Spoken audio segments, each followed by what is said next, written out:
今天我们要讲的是秦始皇烧的根本不是书，2200年前昆仑山下的秘密，李斯瞒了全世界。你以为焚书坑儒只是为了统一思想，太天真了。始皇帝当年一把火烧掉的其实是人类通往高维文明的说明书。为什么所有关于昆仑星门的记录在公元前213年一夜消失？那是因为嬴政发现我们根本不是地表的主人，而是被圈养在地球上的试验品。公元前213年冬，咸阳的夜风带着渭水的寒意穿过阿房宫尚未完工的廊道，宫灯在高大的青铜柱影之间摇曳，像一排静默的星辰。那一年秦始皇50岁，统一六国不过数年，但帝国的疆域却像一张被强行铺开的地图，在广袤与未知之间不断延伸。史书后来只留下简短的几行字，焚书坑儒，但在那场火焰与黄土之下，真正被掩埋的并不是简单的典籍与儒生，而是一段与人类文明起源有关的秘密。事情的起点要从一个名叫韩仪的年轻术士说起。韩仪本是齐地临淄人，父亲曾在齐国稷下学宫任职。秦灭齐后，他被押送至咸阳做宫廷典籍整理官，他的职责是把六国缴获的竹简重新分类入库。那年秋天，他在整理一批来自燕国继承旧藏时，发现了一卷极其古怪的竹简，竹片颜色呈暗青色，像被某种矿物浸染过，上面的文字既不像篆书，也不像甲骨文，而是一种结构奇异的符号体系。每个符号都由3到5条弧线构成，排列方式极其精确。更奇怪的是，这卷竹简的背面刻着一句普通秦隶写成的话：昆仑门记。韩仪起初以为是某种方式的秘术记录，直到他用灯火照射竹简时，发现那些符号在光下会反射出淡淡的银色纹理，像星图一样排列。他曾在稷下听过老学者谈论上古传说，说在昆仑山以西曾存在一个比夏朝更古老的文明，他们自称臣民，来自天上的星海，以石为气，以光为火，在大地上留下许多巨大的石门与铜制结构，而人类的祖先不过是他们观察与培育的族群。韩仪并不完全相信这些传说，但那卷竹简却让他第一次感到某种寒意，因为竹简最后一页竟然绘着一个极为精确的图形，一个巨大的圆环结构立在雪山之间，圆环内部有7条弧形轨道，而轨道上刻着7颗星的位置，那7颗星正是北斗。韩仪在宫廷典籍中查阅许久，最终在一本周代残卷《山海旧记》中找到一句极短的记载：昆仑之北有门高30丈，通天而立，星辰出入其中。他意识到自己手中可能握着一段比周礼更古老的记录。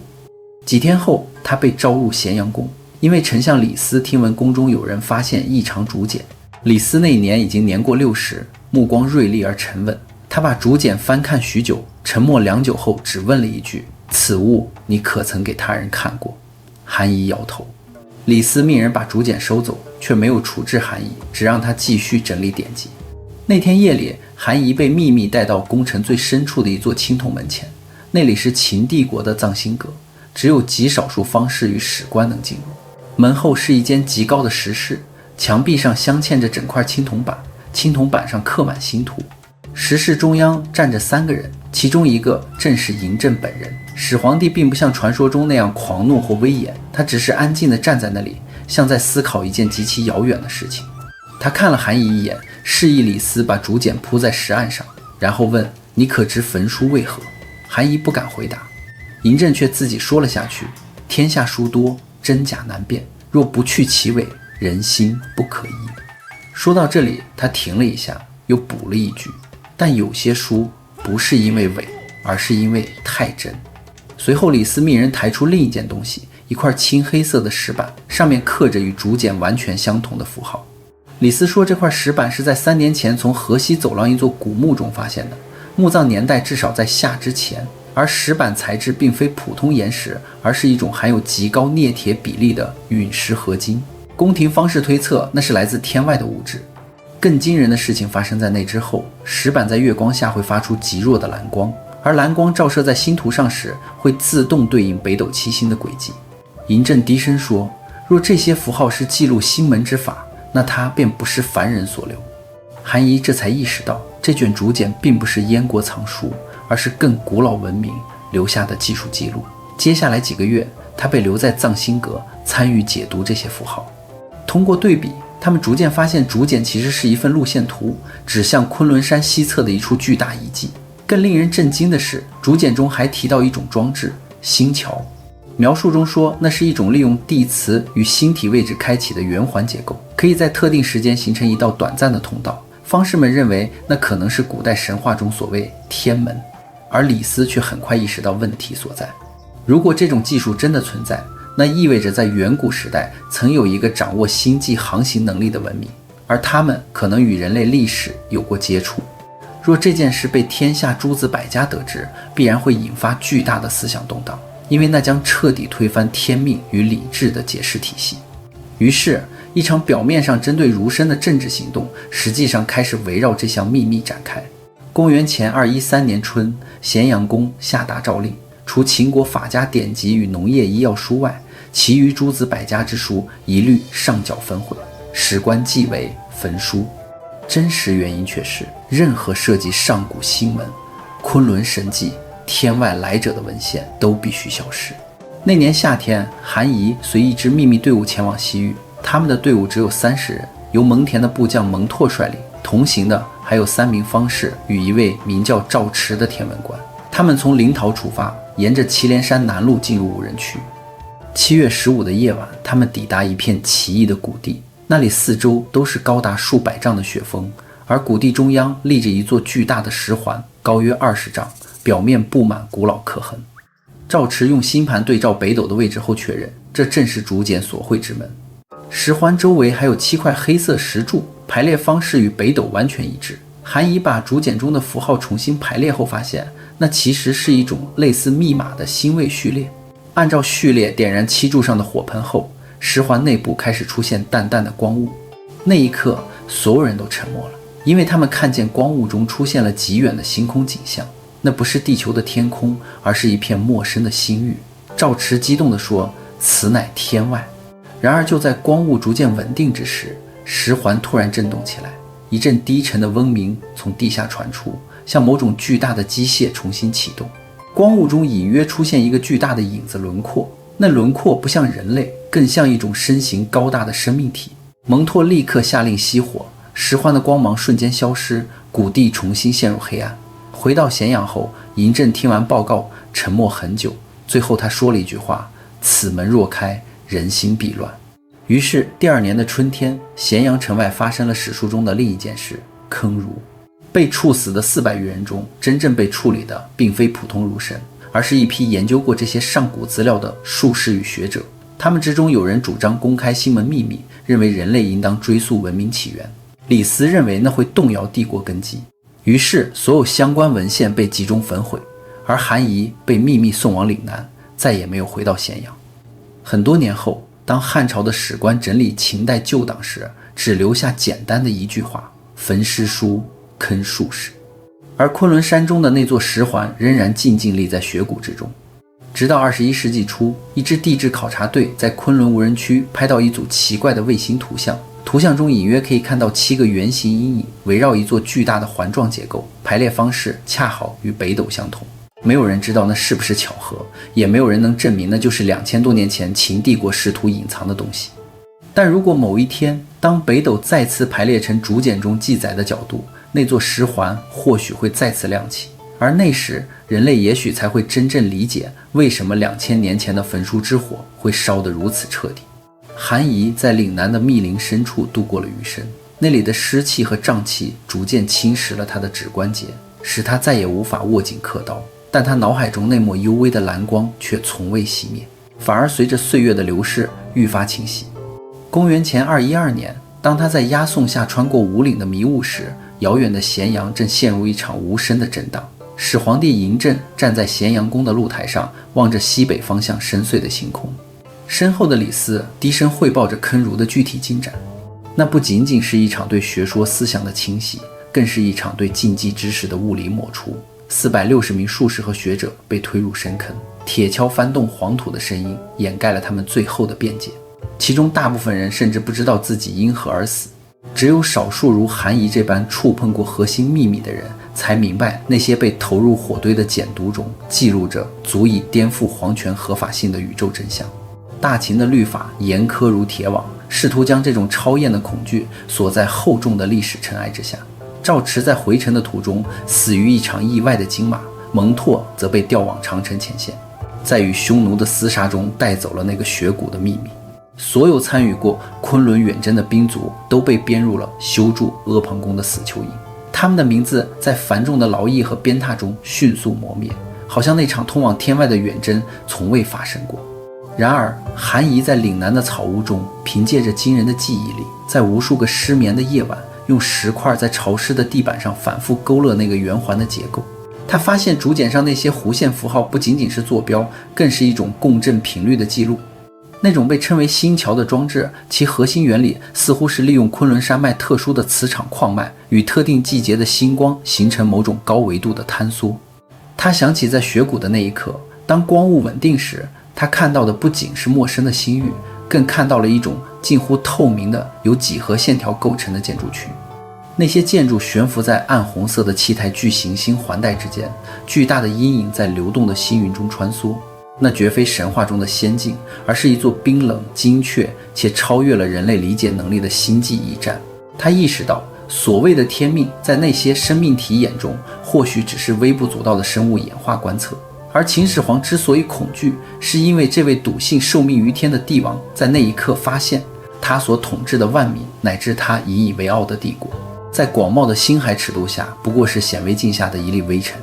李斯之所以支持焚书，是因为法家的秩序需要一个绝对且唯一的权力核心。如果民众知道头顶的星空并非神灵的居所，而是另一个更为强大，甚至可能随时收割地球的文明基地，那么大秦的法典将瞬间瓦解。为了维持这种虚假的安宁，始皇帝选择了自我致盲。他下令将所有提及星门的词汇从官方文献中剔除，用方式惑众这种世俗的罪名来掩盖对地外力量的敬畏。韩仪在临终前将一块偷偷藏匿的暗青色竹片缝进了自己的衣襟，那是那卷《昆仑门记》的最后一页，上面刻着星门下次开启的精确周期。那是一个超出了秦帝国，甚至超出了汉唐兴衰的漫长时间尺度。时光荏苒，2000年的风沙足以磨平最坚硬的青铜，咸阳的宫阙化为焦土，阿房宫的残迹被麦田覆盖，唯有昆仑深处的那座石环，在极寒与孤寂中保持着它最初的质感。那种陨石合金耐受了漫长的氧化与侵蚀，在月光不经意扫过时，依旧会反射出淡淡的银色纹理，像是在等待某种跨越纪元的呼唤，直到现代文明的触角延伸至这片生命的禁区。当卫星遥感技术捕捉到那完美的北斗布局时，地质学家们最初将其归类为某种未知的天然磁场异常或史前巨石阵，却没有人联想到，在那些被司马迁简化为政治斗争的笔墨背后，隐藏着人类文明最剧烈的一次集体失忆。如果韩仪在那一刻没有被送往岭南，如果始皇帝选择了开启而非关闭那扇门，人类的历史是否会从冷兵器的博弈直接跃迁至星际时代？这个问题永远没有答案。岭南的湿热最终在始皇死后的第3年带走了韩仪。他在临终前用干枯的手指在大禹岭的一处隐秘石穴内，凭借记忆刻下了最后一组符号。那不是文字，而是他从那卷《昆仑门记》中悟出的关于时间与引力的某种几何解析。他死时，中原大地正陷入陈胜吴广起义的硝烟中，大秦的铁骑在起义军的锄头下节节败退。人们忙着改朝换代，忙着在废墟上建立汉室的威严，却再也没有人抬头看一眼昆仑山顶那抹不寻常的极光。就在韩仪咽气的那个深夜，远在昆仑雪谷的石环竟然产生了一次微弱的自发性共振。7块石柱在没有任何燃料的情况下，由内而外透出一种冰冷的蓝银色，那不是火焰，而是某种被束缚的高能等离子体。石环中心的空气开始扭曲，原本被白雪覆盖的谷地瞬间被一股无形的力量清空，积雪化作水汽升腾，又在半空中凝结成晶莹的冰晶，环绕着石环旋转。若此时有人在场，会惊恐地发现石环内部呈现出的不再是星空的虚影，而是一条不断坍塌又重构的隧道。隧道的尽头是一只巨大的半透明的泪眼结构，正冷漠地注视着这个荒凉的星球。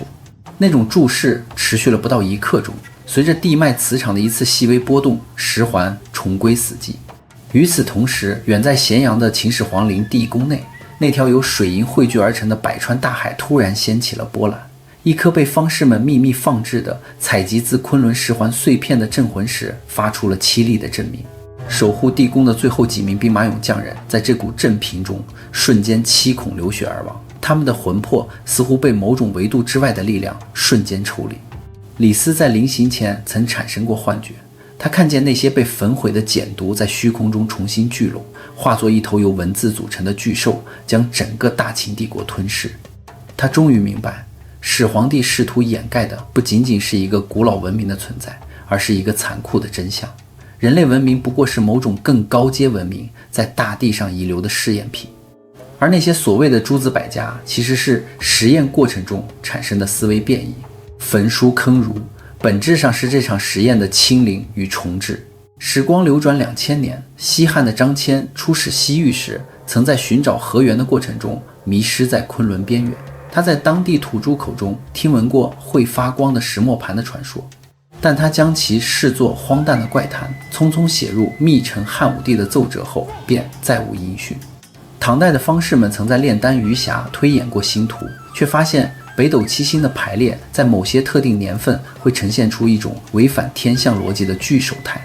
到了宋代，沈括在《梦溪笔谈》中曾隐约提及过一种异光自山而出，其形如环的记载，但这些星火般的碎片始终没能聚合成完整的真相。直到1974年的那个春天，当临潼的农民打下一口井，唤醒了沉睡2000年的兵马俑时，那个被始皇帝深埋地底的秘密才重新感应到了某种频率。那些陶俑的排列方式，从高空俯瞰，竟然与昆仑雪谷那7根石柱的排列如出一辙，它们构成了一个巨大的天线矩阵。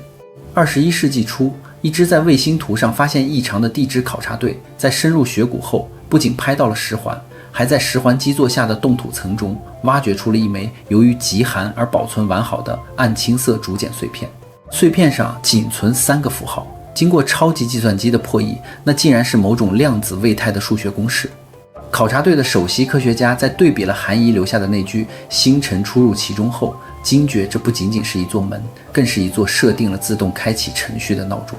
随着人类工业文明产生的电磁波不断冲击地球电力层，这座沉睡了数千年的星桥正在被动唤醒。最初没有人意识到这意味着什么，直到考察队把那枚竹简碎片上的符号重新输入量子模拟系统。那3个符号看似简单，却可以转译为一个极为复杂的张量结构，其核心表达是类似于现代物理中描述量子纠缠的贝尔态，但又加入了一个额外的旋量参数。